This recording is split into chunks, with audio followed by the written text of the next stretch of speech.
ರಾಯರ ಮಠದಲ್ಲಿ ನೀಡುವಂತಹ ಮಂತ್ರಾಕ್ಷತೆಯನ್ನು ನಾವು ಹೇಗೆ ಸ್ವೀಕಾರ ಮಾಡಬೇಕು, ಆ ನಂತರ ಅದನ್ನು ಏನು ಮಾಡಬೇಕು ಅನ್ನೋದನ್ನು ನಾನು ಇವತ್ತಿನ ವಿಡಿಯೋದಲ್ಲಿ ತಿಳಿಸ್ತಾ ಹೋಗ್ತೀನಿ. ಈ ಒಂದು ಮಾಹಿತಿ ನಿಮಗೆ ಇಷ್ಟ ಆಯಿತು ಅಂತ ಹೇಳಿದ್ರೆ ದಯವಿಟ್ಟು ನನ್ನ ಚಾನಲನ್ನು ಸಬ್ಸ್ಕ್ರೈಬ್ ಮಾಡ್ಕೊಳ್ಳಿ. ವಿಡಿಯೋಗೆ ಒಂದು ಲೈಕ್ ಕೊಡೋದನ್ನು ಮರಿಬೇಡಿ.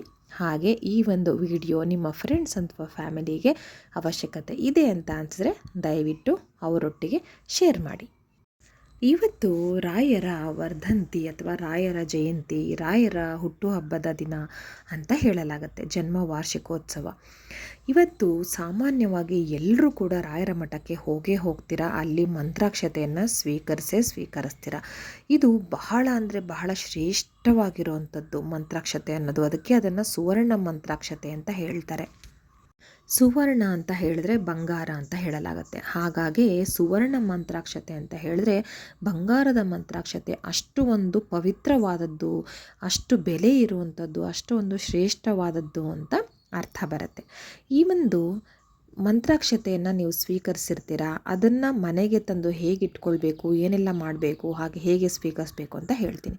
ಮೊದಲಿಗೆ ಬೇಕಾಗಿರುವಂಥದ್ದು ಹೇಗೆ ಸ್ವೀಕರಿಸ್ಬೇಕಂತ. ಇದನ್ನು ಯಾಕೆ ನಾನು ಈ ವಿಷಯನ ಈ ಒಂದು ವಿಡಿಯೋದಲ್ಲಿ ಹೇಳ್ತಾ ಇದ್ದೀನಿ ಅಂದರೆ, ಮಂತ್ರಾಕ್ಷತೆ ತೊಗೊಂಡು ಬಂದಮೇಲೆ ನಿಮ್ಮ ಹಿರಿಯರು ನಿಮಗೆ ಹೇಳ್ತಾರೆ ಎಲ್ಲಿ ಇಟ್ಕೊಳ್ಬೇಕು, ಏನು ಮಾಡಬೇಕಂತ. ಸಾಮಾನ್ಯವಾಗಿ ಕೆಲವೊಂದು ಸಲಹೆಗಳನ್ನಾದರೂ ಕೊಡ್ತಾರೆ. ಆದರೆ ಅದನ್ನು ಹೇಗೆ ಸ್ವೀಕಾರ ಮಾಡಬೇಕು ಅನ್ನೋದು ಬಹಳ ಮುಖ್ಯ. ಯಾಕೆ ಅಂತ ಹೇಳಿದ್ರೆ, ನನ್ನ ಒಂದು ಪರ್ಸ್ನಲ್ ಒಪಿನಿಯನ್ ಅಂತ ಹೇಳಿದ್ರೆ, ನಾವು ಮಠಗಳಿಗೆ ಹೋದಾಗ ಒಳಗಡೆ ನಾವು ಕಾಲು ಇಡ್ತಾ ಇದ್ದಂಗೆ ತುಂಬ ಕಾಲಿಗೆ ಮಂತ್ರಾಕ್ಷತೆ ಸಿಗ್ತಾ ಇರುತ್ತೆ. ಯಾಕಂದರೆ ಅದನ್ನು ನಾವು ಸ್ವೀಕಾರ ಮಾಡಿದ ತಕ್ಷಣ ತಲೆ ಮೇಲೆ ಹಾಕ್ಕೊಳ್ತೀವಿ. ಅದೇನಾಗುತ್ತೆ, 1 ನಿಮಿಷ 2 ನಿಮಿಷಕ್ಕೆ ತಲೆಯಿಂದ ಬಿದ್ದು ಹೋಗುತ್ತೆ. ಹಾಗಾಗಿ ನೆಲದ ಮೇಲೆಲ್ಲ ಪೂರ್ತಿ ಮಂತ್ರಾಕ್ಷತೆ ಬಿದ್ದಿರುತ್ತೆ. ಅದಕ್ಕೆ ಎಷ್ಟು ಬೆಲೆ ಇದೆ ಅಂದರೆ, ನಾವು ಕೈಯಿಂದ ತಗೊಳ್ಳುವ ಕೂಡ ಅದನ್ನು ಬೀಳಿಸಬಾರ್ದು, ಒಂದು ಕಾಳು ಕೂಡ ಬೀಳಿಸಬಾರ್ದು. ಅಷ್ಟು ಒಂದು ಪವಿತ್ರತೆ ಇರುವಂಥದ್ದು ಮಂತ್ರಾಕ್ಷತೆ. ಅದನ್ನು ಇನ್ನು ಕಾಲು ಕೆಳಗೆ ಹಾಕ್ತೀವಿ ಅಂದರೆ ಎಷ್ಟು ಬೇಜಾರಾಗುತ್ತೆ. ಆದರೆ ನಾವು ಆ ಸಮಯದಲ್ಲಿ ಹೆಲ್ಪ್ಲೆಸ್ ಆಗಿರ್ತೀವಿ. ಯಾಕಂದರೆ ಒಂದು ಕಡೆ ಅಲ್ಲ, ಇಡೀ ಮಠದಲ್ಲೆಲ್ಲ ಹಾಗೆ ಹರಡ್ಬಿಟ್ಟಿರುತ್ತೆ. ಯಾರೂ ಕೂಡ ಏನೂ ಮಾಡೋಕ್ಕಾಗಲ್ಲ. ಅದನ್ನು ತುಳ್ಕೊಂಡೇ ಓಡಾಡುವಂಥ ಒಂದು ಪರಿಸ್ಥಿತಿ ನಿರ್ಮಾಣ ಆಗಿರುತ್ತೆ. ಹಾಗೆ ಇದಕ್ಕೆ ನಮ್ಮಿಂದ ನಾವೇನು ಮಾಡ್ಬೋದಪ್ಪ ಅಂದರೆ, ಅಲ್ಲಿ ನಾವು ಎಲ್ಲವನ್ನು ಕ್ಲೀನ್ ಮಾಡೋಕ್ಕಾಗಲ್ಲ. ಯಾಕಂದರೆ ಅದು ಕಂಟಿನ್ಯೂ ಪ್ರೊಸೆಸ್ಸು ಆಗ್ತಾನೆ ಇರುತ್ತೆ. ಹಾಗಾಗಿ ನಮ್ಮಿಂದ ಆ ಒಂದು ಅಪರಾಧ ಆಗದೆ ಇರೋ ಥರ ನೋಡ್ಕೋಬೇಕು. ಹೇಗೆ ಅಂತ ಹೇಳ್ತೀನಿ. ಮಂತ್ರಾಕ್ಷತೆ ತಗೊಂಡ ತಕ್ಷಣ ತಲೆ ಮೇಲೆ ಹಾಕ್ಕೊಳ್ಳೇಬೇಕು. ಅದೇ ಒಂದು ನಮಗೆ ಆಶೀರ್ವಾದ ಅಂತ ಹೇಳಲಾಗುತ್ತೆ. ಈಗ ಮಂತ್ರಾಕ್ಷತೆಯನ್ನು ಹೇಗೆ ಸ್ವೀಕರಿಸ್ಬೇಕಂತ ಹೇಳಿದ್ರೆ, ಗಂಡಸರು ಯಾವ ರೀತಿ ಸ್ವೀಕರಿಸ್ಬೇಕು, ಹೆಂಗಸರು ಯಾವ ರೀತಿ ಸ್ವೀಕರಿಸ್ಬೇಕು ಅನ್ನೋದಕ್ಕೂ ಹೇಳ್ತೀನಿ. ಅದಕ್ಕೂ ಕೂಡ ರೀತಿ ನೀತಿ ಅಂತ ಇರುತ್ತೆ. ಗಂಡಸರಾದರೆ ಅವರು ಶಲ್ಯನ ಹಾಕ್ಕೊಂಡಿರ್ತಾರಲ್ವ, ಭುಜದ ಮೇಲೆ ಶಲ್ಯವನ್ನು ಧರಿಸಿರ್ತಾರೆ.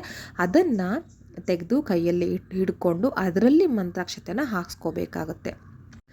ಆಗ ಅದು ಒಂದು ಕಾಳು ಕೂಡ ಕೆಳಗಡೆ ಚೆಲ್ಲೋದಿಲ್ಲ.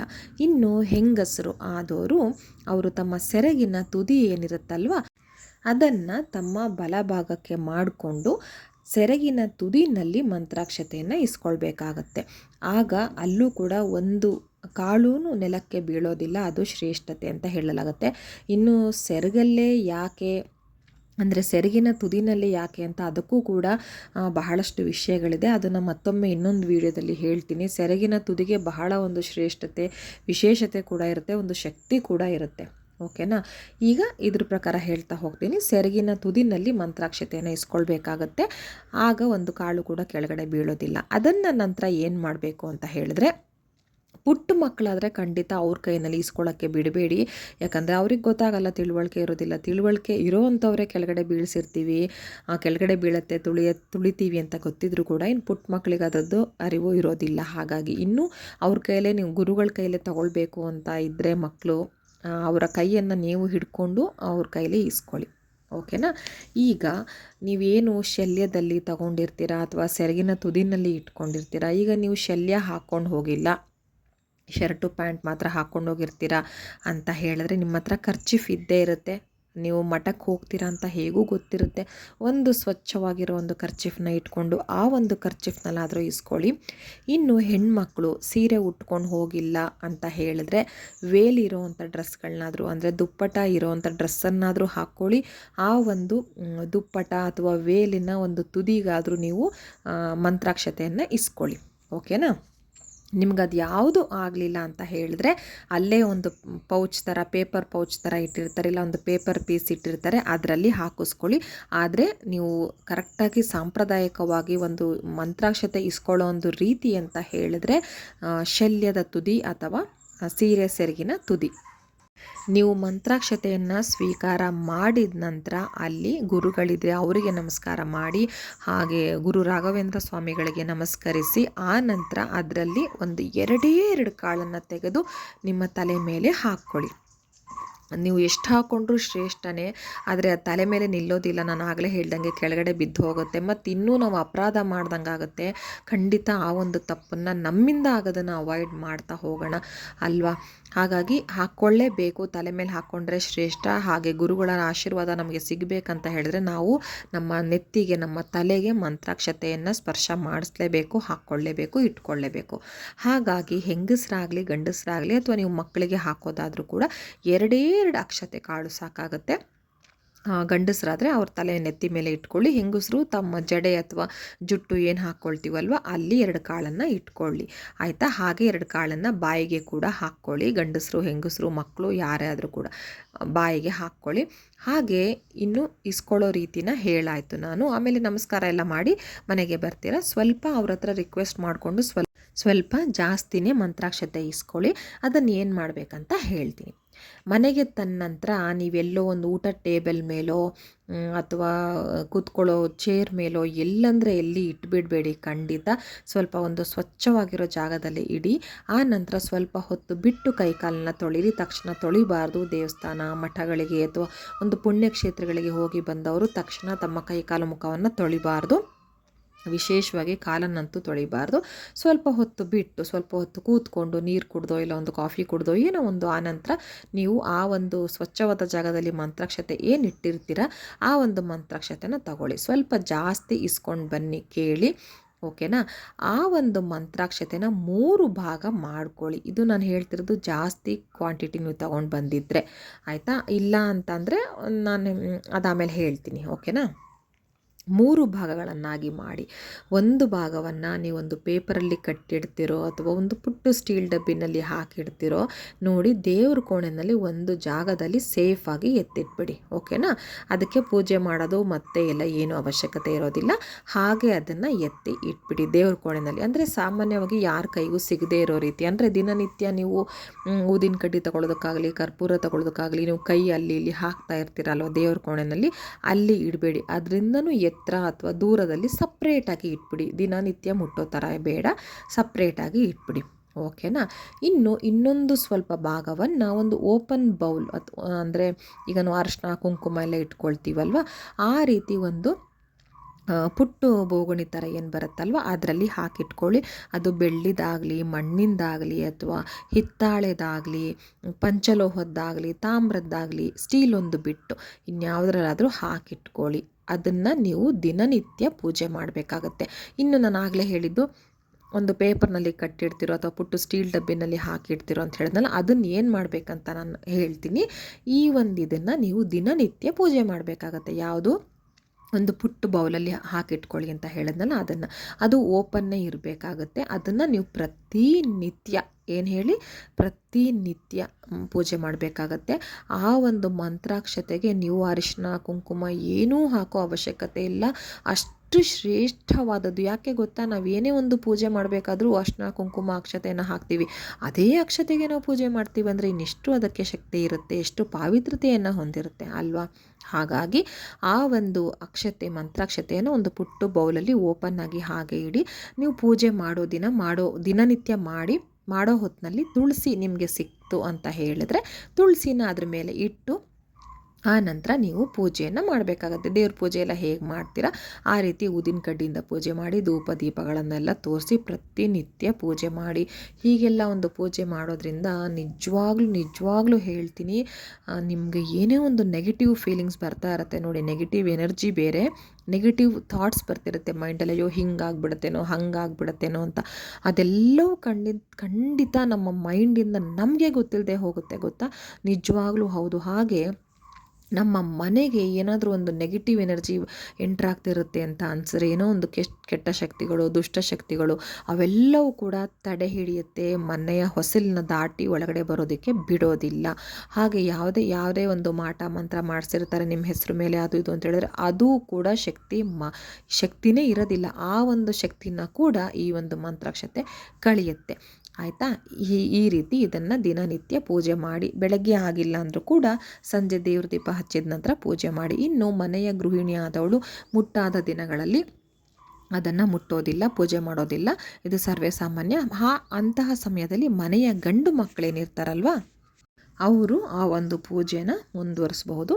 ಹಾಗೆ ನಿಮ್ಮದು ಶುದ್ಧ ಆದ ನಂತರ 5ನೇ ದಿವಸದಿಂದ ನೀವು ತಲೆ ಸ್ನಾನ ಮಾಡಿ ತೊಳೆದಿರೋಂಥ ಬಟ್ಟೆನ ಹಾಕ್ಕೊಂಡು ನೀವು ಪೂಜೆಯನ್ನು ಮುಂದುವರಿಸ್ಬೋದು. ಓಕೆನಾ? ಇದು 2ನೇ ಒಂದು ಭಾಗದ್ದು. ಇನ್ನೂ ಒಂದು ಭಾಗ ಏನು ಉಳಿದಿರುತ್ತಲ್ವ, ಅದನ್ನು ನೀವು ನಿಮ್ಮ ಮನೆಯಲ್ಲಿ ಹಣವನ್ನು ಎಲ್ಲಿ ಇಡ್ತೀರಿ, ಹಣ ಅಂದರೆ ನೀವು ಲಕ್ಷಗಟ್ಟಲೆ ಜೋಡಿಸಿಡಬೇಕು, ಸಾವಿರಾರು ರೂಪಾಯಿಗಟ್ಟಲೆ ಜೋಡಿಸಿಡ್ತೀರಾ ಅಲ್ಲಿ ಅಂತಲ್ಲ. ಎಲ್ಲರ ಮನೆಯಲ್ಲೂ ಅನುಕೂಲ ಒಂದೇ ರೀತಿ ಖಂಡಿತ ಇರೋದಿಲ್ಲ. ಕೆಲವು ಸತಿ ಹುಡುಕಿದ್ರೂ 10 ರೂಪಾಯಿನೂ ಸಿಗದೇ ಇರೋಂಥ ಮನೆಗಳು ಇವತ್ತು ನಾವು ನೋಡ್ತಾ ಇದ್ದೀವಿ.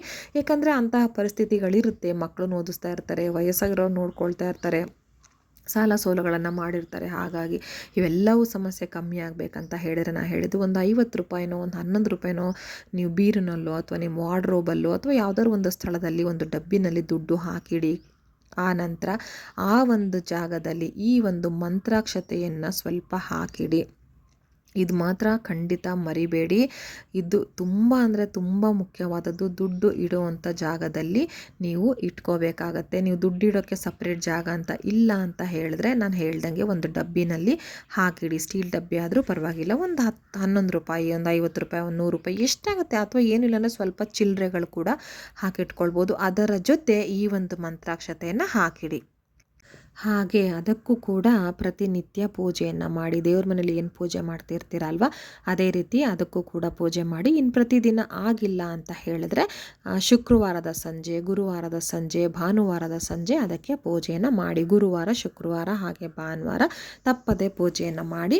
ನಿಮಗೆ ಆ 3 ದಿನಗಳು ಕೂಡ ಆಗಿಲ್ಲ ಅಂತ ಹೇಳಿದ್ರೆ ಗುರುವಾರದ ಸಂಜೆ ಹಾಗೆ ಶುಕ್ರವಾರದ ಸಂಜೆ ಪೂಜೆಯನ್ನು ಮಾಡಿ. ನೀವು ಮಂತ್ರಾಕ್ಷತೆಯನ್ನು ಹಣದ ಜೊತೆ ಇಡೋದ್ರಿಂದ ನಿಮ್ಮ ಮನೆಯಲ್ಲಿ ಆರ್ಥಿಕ ಸಮಸ್ಯೆ ಏನಿರುತ್ತೆ ಅಲ್ವಾ, ಅದು ನಿಧಾನಕ್ಕೆ ಕಮ್ಮಿ ಆಗ್ತಾ ಬರುತ್ತೆ, ಸುಧಾರಿಸ್ಕೊಳ್ತಾ ಬರ್ತೀರಾ. ನಿಜವಾಗ್ಲೂ ಒಂದೇ ಸಲ ನೀವು ಲಕ್ಷಾಧೀಶ್ವರಾಗ್ಬಿಡ್ತೀರಾ, ಕೋಟ್ಯಾಧಿಪತಿಗಳಾಗ್ತೀರಾ ಅಂತ ನಾನು ಖಂಡಿತ ಹೇಳಲ್ಲ. ತಪ್ಪು ಮಾಹಿತಿಯನ್ನು ಖಂಡಿತ ಕೊಡಬಾರ್ದು. ಆದರೆ ನಿಮ್ಮ ಆರ್ಥಿಕ ಪರಿಸ್ಥಿತಿ ಏನಿರುತ್ತಲ್ವ ಅದು ನಿಜವಾಗ್ಲೂ ಸುಧಾರಿಸುತ್ತೆ. ಸ್ವಲ್ಪ ನಿಮಗೆ ಸುಧಾರಿಸ್ಕೊಳ್ಳೋದಕ್ಕೆ, ಉಸಿರಾಡೋದಕ್ಕೆ ಒಂದು ಅವಕಾಶವನ್ನು ಮಾಡಿಕೊಡುತ್ತೆ. ಅಂದರೆ ನಿಮಗೆ ಹಣ ಬರೋದಕ್ಕೆ ಏನಾದರೂ ಒಂದು ದುಷ್ಟಶಕ್ತಿಗಳಿಂದ ಅಥವಾ ಯಾವುದೋ ಒಂದು ಇದರಿಂದ ನಿಮಗೆ ಅಡೆತಡೆ ಆಗ್ತಾ ಇದ್ದರೆ ಅದೆಲ್ಲವನ್ನು ಈ ಗುರು ರಾಘವೇಂದ್ರ ಸ್ವಾಮಿಗಳು ನೀಡಿರುವಂತಹ ಒಂದು ಮಂತ್ರಾಕ್ಷತೆಯಿಂದ ಸಮಸ್ಯೆ ಬಗೆಹರಿತಾ ಬರುತ್ತೆ. ಈಗ ಇನ್ನೊಂದು ಸಪ್ರೇಟ್ ಪಾರ್ಟ್ ಏನು ನಾನು ಹೇಳಿದೆ ನಿಮಗೆ ಶುರುನಲ್ಲೇ, ಅದನ್ನು ಸಪ್ರೇಟ್ ಒಂದು ಸ್ಟೀಲ್ ಡಬ್ಬಿನಲ್ಲಿ ಅಥವಾ ಪೇಪರಲ್ಲಿ ಕಟ್ಟಿ ದೇವ್ರ ಕೋಣೆಯಲ್ಲಿ ಇಡಿ ಅಂತ ಹೇಳಿದ್ನಲ್ಲ, ಅದು ಯಾಕೆ ಅಂತ ಹೇಳಿದ್ರೆ, ಈಗ ನೀವು ಈ ಥರ ಸಪ್ರೇಟಾಗಿ ಇಟ್ಕೊಂಡಿರ್ತೀರಲ್ವ ಬೀರು ಅಥವಾ ವಾರ್ಡ್ರೋಬಲ್ಲಿ, ಅದು ನೀವು ದಿನನಿತ್ಯ ಪೂಜೆ ಮಾಡ್ತಾ ಇರ್ತೀರ, ಸರಿ ಓಕೆ. ಆದರೆ ಈಗ ಹೆಣ್ಮಕ್ಳು ಮೈಲಿಗೆ ಆದಾಗ ಅಥವಾ ಮನೆ ಗೃಹಿಣಿ ಮೈಲಿಗೆ ಮುಟ್ಟಾದಾಗ ಅದನ್ನು ಮುಟ್ಟಬೇಕಾಗುತ್ತೆ. ಅಂದರೆ ಅದನ್ನು ನೀವು ಡೈರೆಕ್ಟಾಗಿ ಮುಟ್ಟಿಲ್ಲ ಅಂದರೂ ಅಲ್ಲಿ ಸುತ್ತಮುತ್ತ ಬಟ್ಟೆ ಎಲ್ಲ ಮುಟ್ಟೋದಕ್ಕೆಲ್ಲ ತಗೊಳ್ತೀರ. ಆಗ ಅದು ಅಶುದ್ಧ ಆಗಿರುತ್ತೆ, ಅದು ಶಕ್ತಿನ ಅದು ಕಳ್ಕೊಳ್ಳುತ್ತೆ. ಅಂಥ ಸಮಯದಲ್ಲಿ ನೀವು 5ನೇ ದಿನ ಸ್ನಾನ ಮಾಡಿದ ನಂತರ ಅದನ್ನು ತೆಗೆದು ಯಾವುದಾದ್ರು ಗಿಡದ ಬಳಿನಲ್ಲಿ ಹಾಕಿ, ಯಾರು ತುಳಿಯೋ ಜಾಗದಲ್ಲಿ ಹಾಕಬೇಡಿ. ಆ ನಂತರ ನೀವು ಸಪ್ರೇಟಾಗಿ ಎತ್ತಿಟ್ಕೊಂಡಿರ್ತೀರಲ್ವ ಅದನ್ನು ಮತ್ತೆ ಆ ಜಾಗದಲ್ಲಿ ಹಾಕಿಡಿ. ಓಕೆನಾ? ಈಗ ಅರ್ಥ ಆಯ್ತಲ್ವ ಯಾಕೆ ಅಂತ? ಅದೊಂದು. ಆಮೇಲೆ ಇನ್ನೊಂದು, ನೀವು ಹೊರಗಡೆ ಪ್ರಯಾಣ ಮಾಡುವಾಗ, ದೂರಗಳಿಗೆ ಪ್ರಯಾಣ ಮಾಡುವಾಗ ನೀವು ಅದನ್ನು ನಿಮ್ಮ ಬಲಭಾಗದಲ್ಲಿ ಇಟ್ಕೊಳ್ಳಿ, ಅಥವಾ ನಿಮ್ಮ ವಾಹನದಲ್ಲಿ ಇಟ್ಕೊಳ್ಳಿ. ಕಾರ್ ಅಥವಾ 2 ವೀಲರ್ ಅಥವಾ ನೀವು ಬೇರೆ ಕಡೆ ಟ್ರಾವೆಲ್ ಮಾಡ್ತಿರ್ತೀರ, ನೀವು ಬೇರೆ ವೆಹಿಕಲಲ್ಲಿ ಅಂದರೆ ಬಸ್ಸು ಅಥವಾ ಟ್ರೈನು, ಫ್ಲೈಟು ಈ ಥರ. ಆ ಸಮಯದಲ್ಲಿ ಒಂದು ಸಣ್ಣ ಪೇಪರ್ ಚೂರಿಗೆ ಈ ಒಂದು ಮಂತ್ರಾಕ್ಷತೆನ ಹಾಕ್ಕೊಂಡು ನಿಮ್ಮ ಜೊತೆಗೆ ಅದನ್ನು ಕ್ಯಾರಿ ಮಾಡಿ ನಿಮ್ಮ ಬ್ಯಾಗಲ್ಲಿ ಇಟ್ಕೊಳ್ಳಿ, ಅಥವಾ ನಿಮ್ಮ ಪರ್ಸಲ್ಲಿ ಇಟ್ಕೊಳ್ಳಿ, ಅಥವಾ ನೀವು ಸಪ್ರೇಟಾಗಿ ಏನಾದರೂ ಬಾಕ್ಸ್ ಕ್ಯಾರಿ ಮಾಡ್ತಿದ್ರೆ ಅದನ್ನೆಲ್ಲ ಇಟ್ಕೊಳ್ಳಿ. ಹೀಗೆ ಕ್ಯಾರಿ ಮಾಡಿ. ಆವಾಗ ತುಂಬ ಒಳ್ಳೆಯದಾಗುತ್ತೆ. ಏನೇ ಒಂದು ಅಪಶಕುನ ಆಗೋದಿದ್ರೂ ಅದೆಲ್ಲವೂ ಕೂಡ ತಡೆ ಹಿಡಿಯುತ್ತೆ ಈ ಒಂದು ರಾಯರ ಸುವರ್ಣ ಮಂತ್ರಾಕ್ಷತೆ. ಇನ್ನು ನೀವು ಏನೋ ಹೊಸದಾಗಿ ಶುರು ಮಾಡ್ತಿರ್ತೀರ, ಒಂದು ಉದ್ಯೋಗ ಆಗಿರಬಹುದು, ಒಂದು ವ್ಯಾಪಾರ ಆಗಿರ್ಬೋದು, ವ್ಯವಹಾರ ಆಗಿರ್ಬೋದು, ಅಥವಾ ನೀವು ಹೊಸ ಮನೆ ಸೈಟು ಗುದ್ಲಿ ಪೂಜೆ ಅಥವಾ ಪೂಜೆ ಮಾಡಿಸ್ತಾ ಇರ್ತೀರ, ಶುರು ಮಾಡ್ತಾ ಇರ್ತೀರ, ಅಂದರೆ ಹೊಸ ಹೆಜ್ಜೆನ ಇಡ್ತಾ ಇರ್ತೀರ. ಅಂಥ ಸಮಯದಲ್ಲಿ ಕೂಡ ನೀವು ಈ ಒಂದು ಅಕ್ಷತೆಗಳನ್ನ ಸ್ವಲ್ಪ ಹಾಕಿ ಶುರುನ ಮಾಡಿ, ತುಂಬ ಒಳ್ಳೆಯದು. ಅಥವಾ ನೀರು ಅಂದರೆ ಬೋರ್ವೆಲ್ ಕೊರೆಸ್ತಾ ಇರ್ತೀರ, ಬಾವಿ ತೋಡಿಸ್ತಾ ಇರ್ತೀರ, ಈ ರೀತಿ ಸಂದರ್ಭದಲ್ಲಿ ಕೂಡ ನೀವು ಆ ಜಾಗದಲ್ಲಿ ಸ್ವಲ್ಪ ಹಾಕಿ ಕೆಲಸನ ಶುರು ಮಾಡಿ, ಖಂಡಿತ ಖಂಡಿತ ಯಶಸ್ಸು ಸಿಕ್ಕೋದು ಗ್ಯಾರಂಟಿ. ಹಾಗಾಗಿ ಈ ರೀತಿ ಈ ಒಂದು ಸುವರ್ಣ ಮಂತ್ರಾಕ್ಷತೆಗಳನ್ನು ನೀವು ಉಪಯೋಗಿಸ್ಕೊಳ್ಬೋದು. ಎಲ್ಲರೂ ಈ ಒಂದು ರಾಯರ ವರ್ಧಂತಿ ಅಥವಾ ರಾಯರ ಜನ್ಮ ವಾರ್ಷಿಕೋತ್ಸವದ ದಿನ ತರುವಂತಹ ಮಂತ್ರಾಕ್ಷತೆ ಮಾತ್ರ ಅಲ್ಲದೆ, ಯಾವಾಗ ನೀವು ಮಠಕ್ಕೆ ಹೋದಾಗಲೂ ನಿಮ್ಮ ಮಂತ್ರಾಕ್ಷತೆ ಏನು ಸಿಗುತ್ತಲ್ವ ಅದನ್ನು ಕೂಡ ಇದೇ ರೀತಿಯಲ್ಲಿ ನೀವು ಬಳಸ್ಕೊಳ್ಬೋದು. ಎಲ್ಲರೂ ಕೂಡ ಇದರ ಒಂದು ಒಳ್ಳೆಯ ಸದುಪಯೋಗವನ್ನು ಪಡಿಸ್ಕೊಳ್ಳಿ. ಎಲ್ರಿಗೂ ಒಳ್ಳೆಯದಾಗಲಿ. ಮತ್ತು ಮುಂದಿನ ವಿಡಿಯೋದಲ್ಲಿ ಸಿಗ್ತೀನಿ. ಎಲ್ರಿಗೂ ಕೂಡ ಗುರು ರಾಘವೇಂದ್ರ ಸ್ವಾಮಿ ಅಥವಾ ರಾಯರ ಆಶೀರ್ವಾದ ನಿಮಗೆಲ್ರಿಗೂ ಸಿಗಲಿ, ನಿಮ್ಮ ಕುಟುಂಬದ ಮೇಲೂ ಇರಲಿ. ನೀವೇನು ಸಂಕಲ್ಪ ಮಾಡ್ಕೊಳ್ತೀರಾ ಅದು ಒಳ್ಳೆ ಥರದಲ್ಲಿ ಆಗಲಿ ಅಂತ ನಾನು ದೇವರಲ್ಲಿ ಕೇಳ್ಕೊಳ್ತೀನಿ. ಹಾಗೆ ಮತ್ತೆ ಮುಂದಿನ ವಿಡಿಯೋದಲ್ಲಿ ಸಿಗ್ತೀನಿ. ಎಲ್ರಿಗೂ ಧನ್ಯವಾದಗಳು.